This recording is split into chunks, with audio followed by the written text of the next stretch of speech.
Tiramisu, or pick-me-up if we're speaking English, is probably the most world-renowned Italian dessert ever. This soft, creamy, refreshing, and entirely summer weather appropriate dessert is famous for a reason. It's delicious and it's both kind of comforting and light at the same time. However, there are some among us who aren't huge fans of coffee, whether it be that they don't mind a little taste of it but they can't stand the strong stuff, or perhaps they like the smell but don't enjoy the bitter flavour, or perhaps they just don't like the stuff at all, but would quite like to enjoy a creamy and refreshing dessert when presented with the option. And it's for those people that I have shared today's recipe. A while back I asked for your recipe requests and someone just really wanted a tiramisu that was without coffee and with more chocolate. So that's what we're bringing today.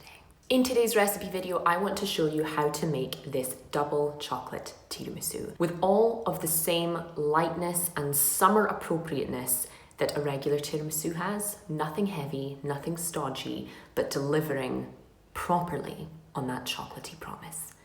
Let me show you how to make it.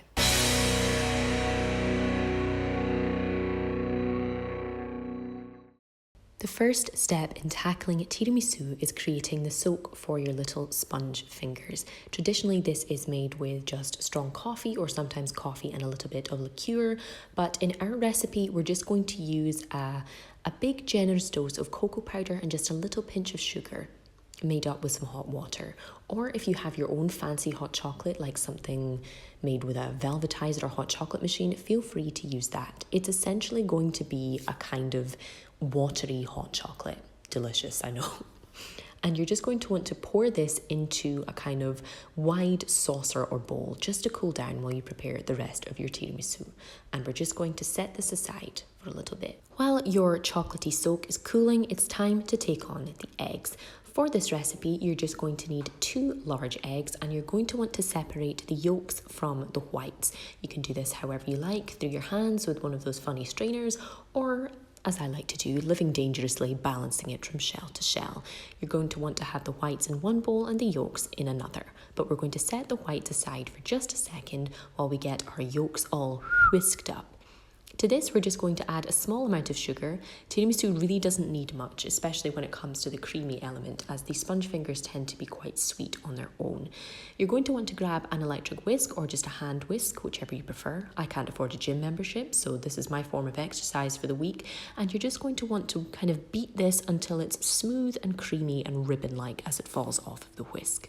To make this even creamier, we're going to add traditional Italian mascarpone. This is just a kind of super creamy, soft cheese.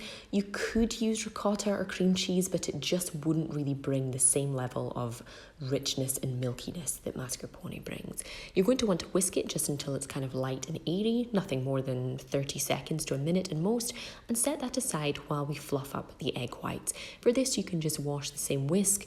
Again, using either manual or electric, you're going to want to add just a little pinch of salt to your egg whites, not only to balance out the flavours, but it also helps kind of stabilise the proteins and help them stay stiff, if you will.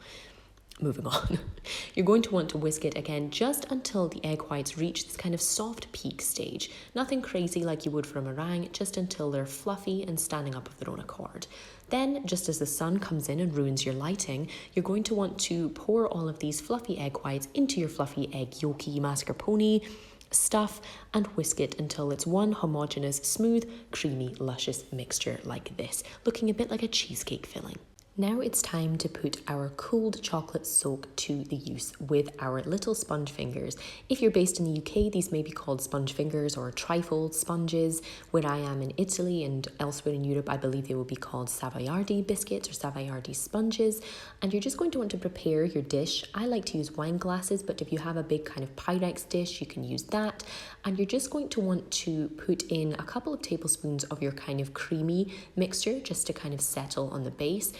Then you're going to want to take your savoiardi, and whether you need to break them to fit into the dish or keep them whole, that is totally up to you.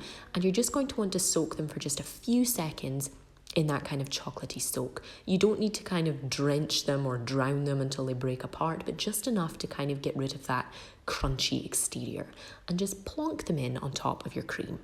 At this point, if you're someone who likes to kind of engineer a completely precise looking dessert, feel free if you want to light it up in perfect kind of even rectangular shapes, but I'm much more of a flavour kind of gal, so I just kind of plonk them in, making sure there's an even amount of both sponge fingers, their lovely soak, and the creamy mixture. And you're just going to want to repeat the layering process just until you've used up all of the cream. I get about 4 wine glasses out of this recipe. Then you're just going to want to chill them for a couple of hours or overnight if possible. Always best the longer you leave it. And then you're just going to want to kind of chop up some chocolate for decoration on top. I use this lovely Willie's Cacao Chef's Block, but feel free to use whichever kind of dark or milk chocolate you have. Just chop it up into little kind of shards with a sharp knife very carefully. And then you're just going to want to scatter it over your chilled and set tiramisu, by which point they should be thick, fluffy. The mascarpone should have kind of set and the sponge fingers should be softer than they were when they first went in.